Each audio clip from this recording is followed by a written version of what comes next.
Well, Merry Christmas. I mean, that was a freebie.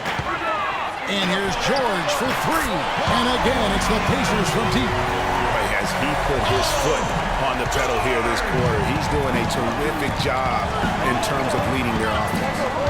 Now, here's Beverly. He had 10 points in the win against Utah. It's going to be out of bounds. The Rockets will retain possession.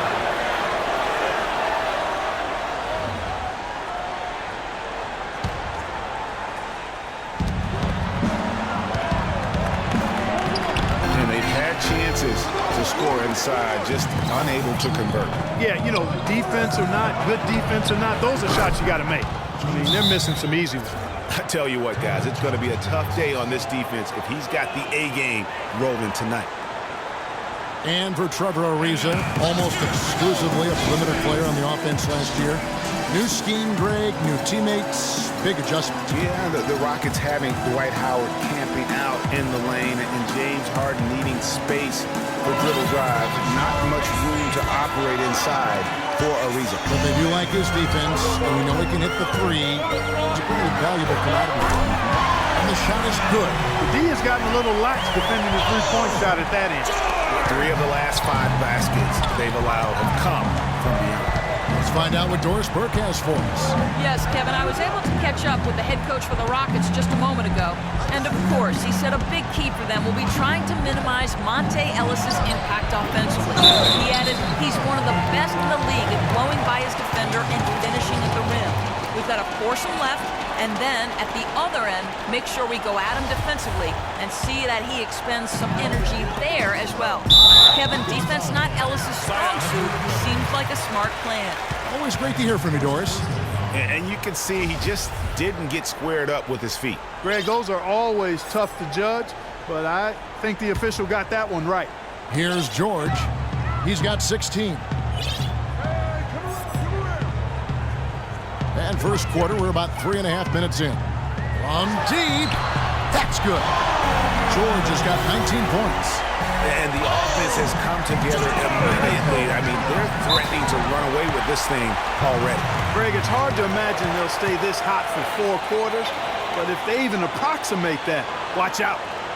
Everyone understands the importance of Paul George to the ball club. That's why taking his offensive game to the next level would be so beneficial. Yeah, he has all the physical tools, the instincts, and obviously he has made those strides. But if he wants to become a top 5 guy, he's still got a little bit of work to do in terms of his game.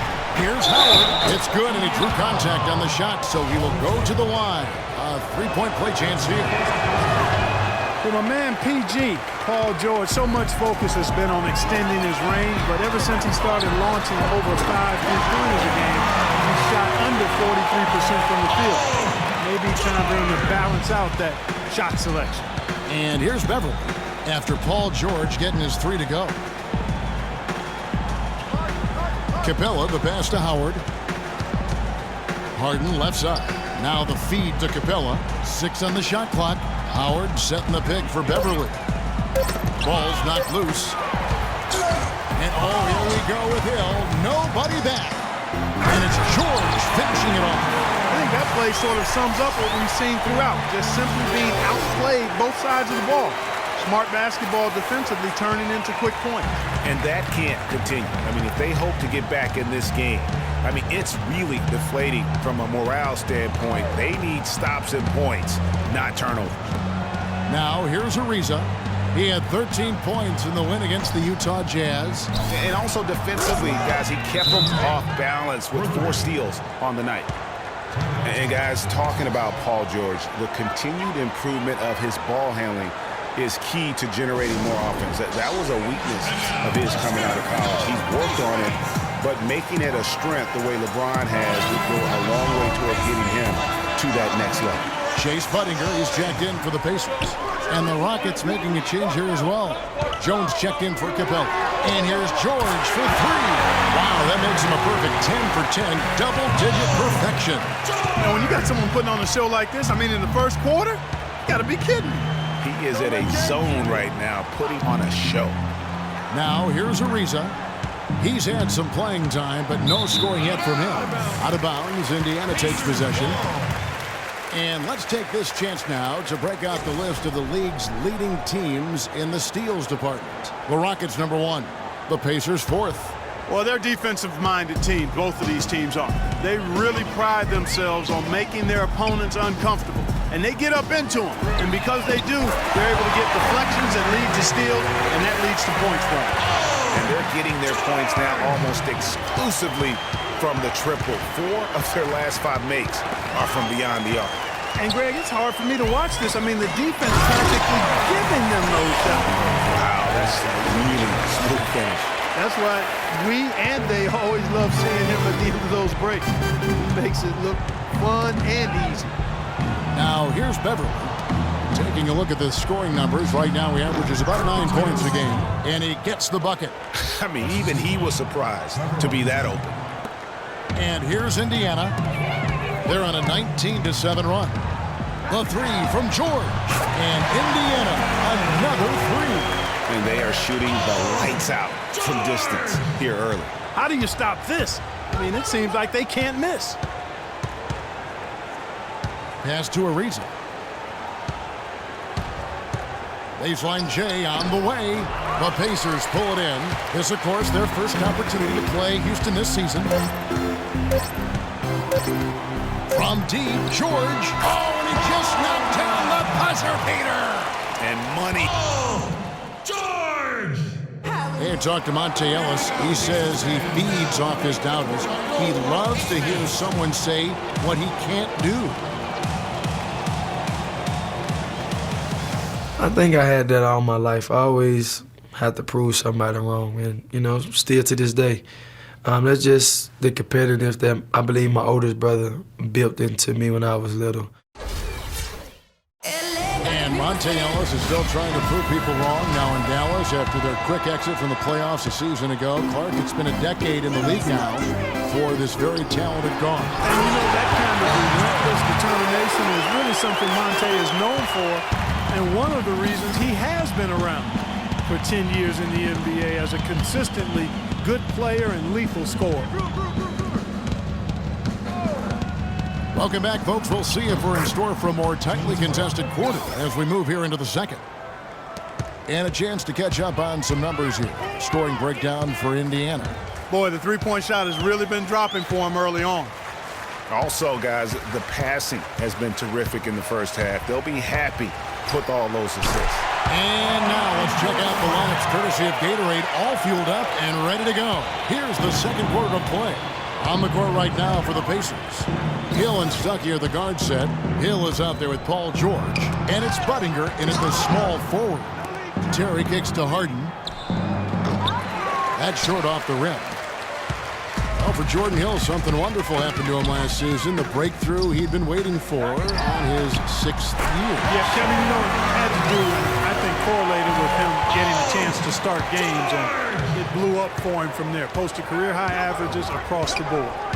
And here's Harden after Paul George getting his 3 to go. And Harrell slams it in. And not the prototype power forward, but he has tremendous athletic ability. Boy, he wanted everybody in the building to know who threw that one down. Hanging on the rim is, I guess, one way to do it. Yeah, I tell you what, though, you want to make sure you don't get teed up from a situation like that. And the Rockets have lost out on some free agent wars the past few years. They have remained competitive, but you wonder what could have been if they landed or kept some of those big names. And Indiana making a change here. Young's checked in. Young with the steal. Terry against George. Puts up a 3. And the Pacers another 3. And with the Rockets, it's no secret that they take a very analytical approach to team building. Greg, you and I talked about that. And Clark, you know, you wonder if that hurts them in free agency. Well, you know, when your front office makes no qualms about viewing players as simply just assets, it can be a hard sell to a free agent. That's 2 straight quick three-pointers they've allowed.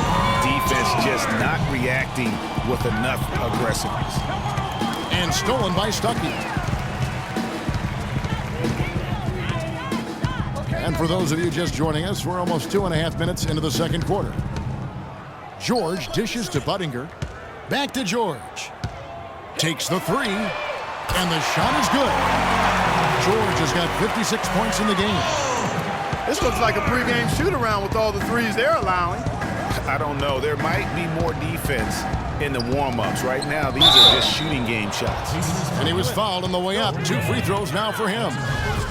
And for Terrence Jones, there's a quiet excitement surrounding him in personnel circles.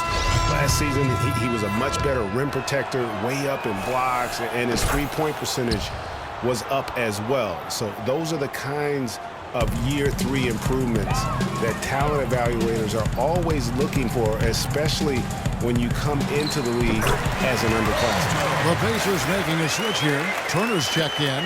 And when they've gone to him, he has come through big time. You got to keep getting him touches. And it's Rodney Stuckey with the foul. That's his first foul.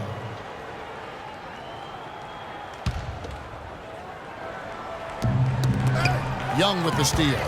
And mistakes, guys, this quarter have translated to 9 points at the other end. Sloppy play really cost them, Greg. Much of their problems have been self-induced. Well, looking at Terrence Jones, he really has that complete game. His ability to make a play at the rim, hit 35% of his threes. He's a multi-dimensional threat. Long player, well-schooled, falls in line, I think, very well with any good team. In this particular case, with one of the playoff teams in the West. Yeah, he's one of the more efficient players in the league, over 53% his first 3 seasons. So defenses might want to choose to ignore somebody else. 3 on 3. The 3 from George. And good coming on the assist by Rodney Stuckey. 66 points here for George. Young with the steal. And again, Indiana running the floor. Now the pass to George. Hill sets the screen for George. And he slams it down right on top of Terrence Jones.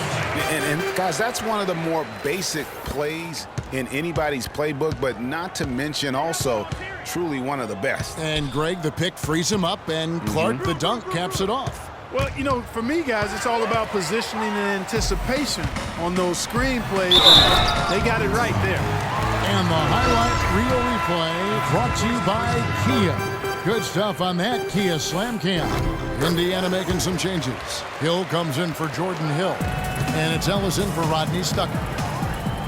You know, no doubt last year a bit of a loss for Paul George. I mean, had to sit out most of it after that gruesome leg injury in the Team USA scrimmage.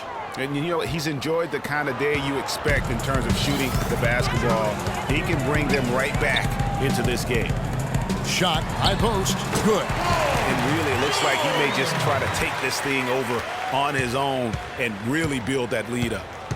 And thinking back on George's injury, still a very graphic image in everyone's mind, but he was able to bounce back. Yeah, it was great to see him get some. Yeah. Putting on a show for these people. I cannot believe he pulled that one out in the course of an actual game. Are you kidding me? I'll tell you what, Mama always said, if you got it, flaunt it. Let it fly. Let it fly. Mama said that, huh? Good, and the assist goes to Ellis. Ellis has got 6 assists in the game. Boy, they are passing the ball very crisply right now. They really are, and their last 3 buckets have come by way of it. Look out, and then you throw it